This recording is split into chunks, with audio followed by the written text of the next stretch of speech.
Hello, this is Nigel Smalls from SPH Solutions, and we're here to show you the PortaMist MK, which we've just received. Very excited to see this new product. It consists of two boxes. One which has got the body and trolley, and the other one that's got the fan. They're not small boxes. Bear in mind, this is nearly a metre tall, and that's obviously it's nearly 70 centimetres by 70 centimetres, so they're not small boxes. And the first trick is to get them out of the box. We'll go for the body first.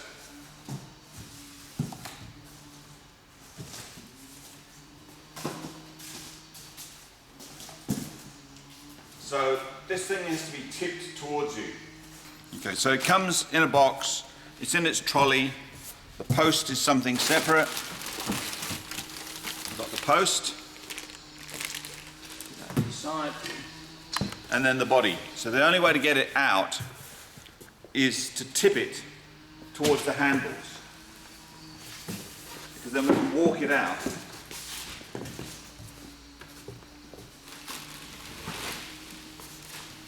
Obviously do it carefully.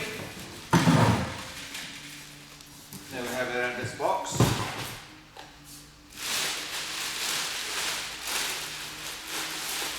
Get the bag off, and you have a tank,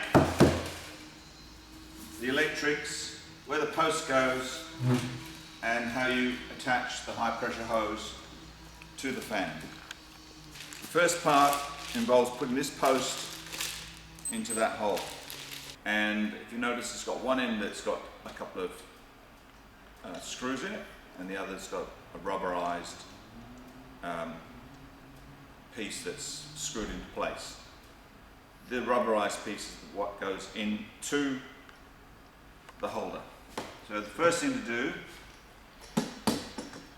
is to take these, oops, if I can make that stand up, to take these wing nuts off. Take the wing nuts off. These are going to hold everything in place. And then this big screw piece here has to come off. And then you hold this down at the time, but just let it release. Notice where the holes are. There's a spring in here. So we're now going to put this in, and it fits a little bit hard. We push it down, you can see it's moving up and down. Take the two screws out the top of the post. This is where the fan will be attached in a bit, and pass this collar over the top and into place. You should be able to move that around a bit. The screws for the fan are at the back. Leave that at the back, and these then are on the side. So we now have to do the reverse.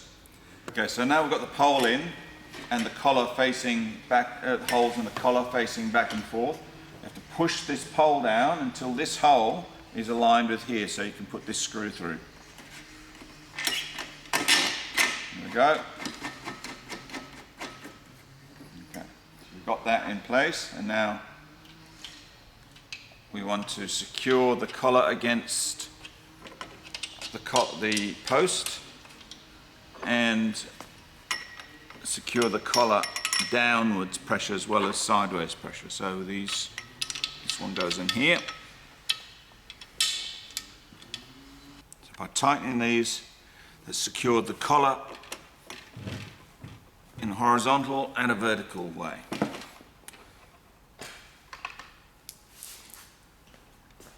The next part is to attach the fan. So we just need to establish that these are the various parts that are going to fit the fan. First of all, the electrics, and second, the water. So the fan comes in its own box, and there's an attachment for wall here, which we don't really need. This is not a light piece of equipment. It's around 17 kilos for one of these fans, so if you can't do it yourself, you might need a mate.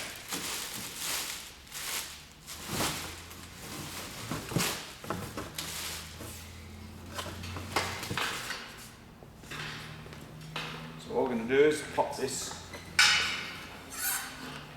onto the top of the post. Now I need to rotate it so that the holes in the back of the fan are oriented correctly to align with the holes in the fan.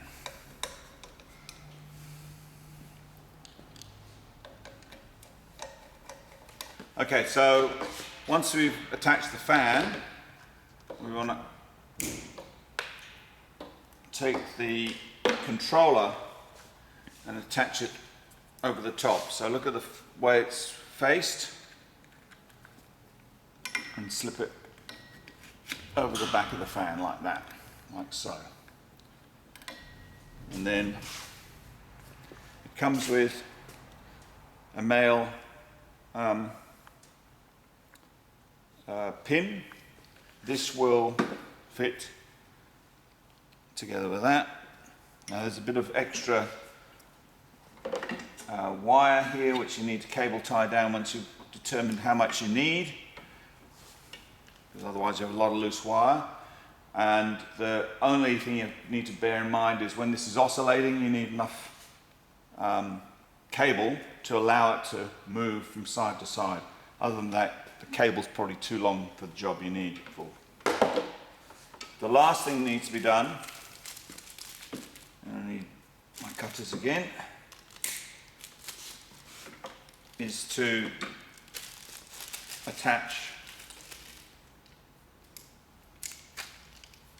the water to the front of the fan. As you can see, the sprayer spray nozzles need to be placed in, but the spray ring is there, and underneath there's a need to screw in the adapter, which is a male screw fitting.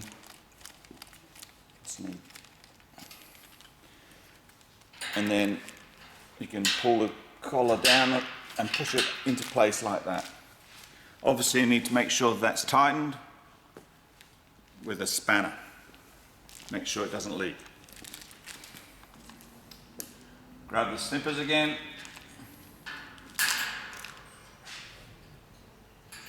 The nozzles don't come attached because sometimes people want to put nozzles on them. We've got 6.2 nozzles in a bag, and each of these needs to be screwed into place tightly. So they look like. You screw into place. They've got a nice O-ring on them, and that makes sure you don't get any leakage.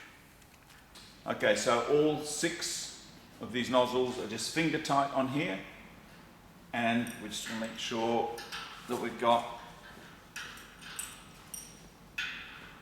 the fitting tight.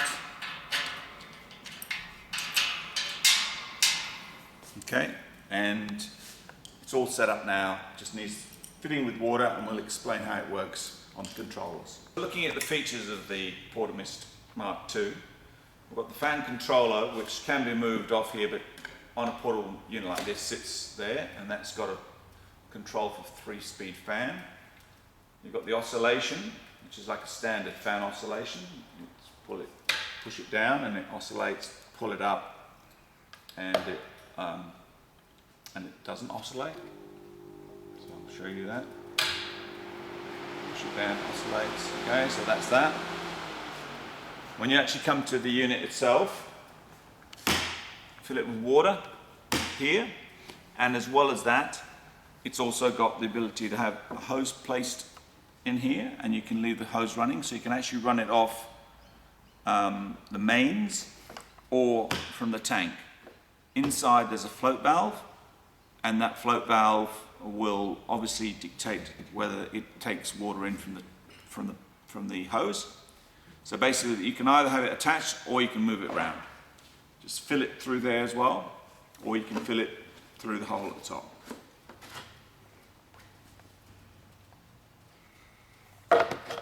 Okay, as far as controls are concerned, there's a little control panel on the back. Now, just to be confusing, this is an OZmist version, and this cart comes from overseas and often goes with another fan. So it's got a dial here which would suggest that you can vary the speed of the fan, but you can't. You can turn the fan off and turn the fan on, but other than that, you can use that controller at the top by the fan, the KTW controller, and just leave that in the upright position always, unless you need to. So I'll just explain that again. I'll have the fan going by the control up there. I can turn the fan off via this, and I can turn it on, but I can't do anything else. What you don't want happening is that you've got it off there, you turn this on, you go, oh, the fan's not working. This is best left up here, point with a marker pointing directly above, and use the controller at the top to turn the unit on and off. So the other features are this pipe here, which is clear. When there's water in there, you know that there's water in the tank. This is a bleed, so if you want to get some water out of it, you can let it drip out. We can show that later. At the end of the season, you take this panel off, and in here there is another bleed that comes out of the bottom. You can't quite see it. It comes right out the bottom of the tank, and that would be where you empty the tank completely for the off-season. And on this side, there's also a little button which you press if the circuit breaker happens to trip the fan for whatever reason. Unlikely to need it. Okay, so those are sort of the features of the fan. Okay, so we're outside. We're going to fill it with water. You can either fill it by putting your hose through the top and just filling it that way, or more easily, attach the hose and turn it on. We've got it hooked up to the water and we've filled it up. Now we just want to show how this control panel works. Already mentioned about the controller here, which is for variable fan, which this is not. So don't do anything with that. Leave it up at that point. You can turn the machine completely off. Leave it up there. So you've got basically on. This controls the misting. That controls the fan. This controls the misting. So if you push the button on, you can hear the fan come, the misting pump come on. Shortly, mist will come out. You can see the mist coming out. We haven't got the fan going, so it's heading up to the ceiling. Put the fan on.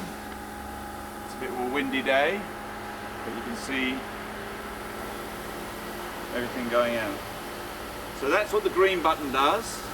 Turns it on and off. That will mean that if you just had the tank on its own, the tank will last you about 4 hours. If you want to make it last longer and you haven't got it hooked up to the mains, pressing mode 1, which puts the button above it on, that little green light, mode 1 will go on for 30 seconds, off for 30 seconds. So it'll double it to 8 hours.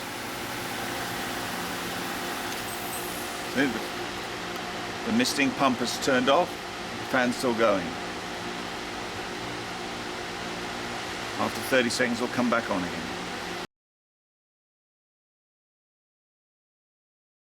There we go, it's come back on. Run for another 30 seconds. Off goes the pump. Mode 2, well, that one does 40 seconds off, 40 seconds on. And mode 3 does 50 seconds on, 50 seconds off. So if you want to increase the time that the tank itself can last, then those are the modes you use. Otherwise, just use the on button and it is on all the time. Obviously on a hot day you're going to have it on all the time, but there may be other times where you want to try and conserve water. You can't hook it up to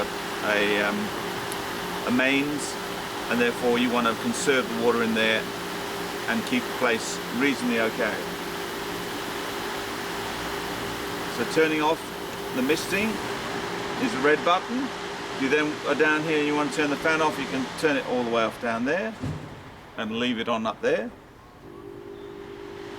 But we recommend you leave that there and you just turn the fan off here. Now, the last thing to know is that this has got 3 wheels, 2 at the back of the pneumatic ones, 1 at the front is a hard wheel, but it also happens to have the brake. So if you need to secure it in a particular position, that's what you do. Release, push it to be on. It's also got a bumper bar around here to prevent you from impacting when you're moving around. And that is the PortaMist Mark II.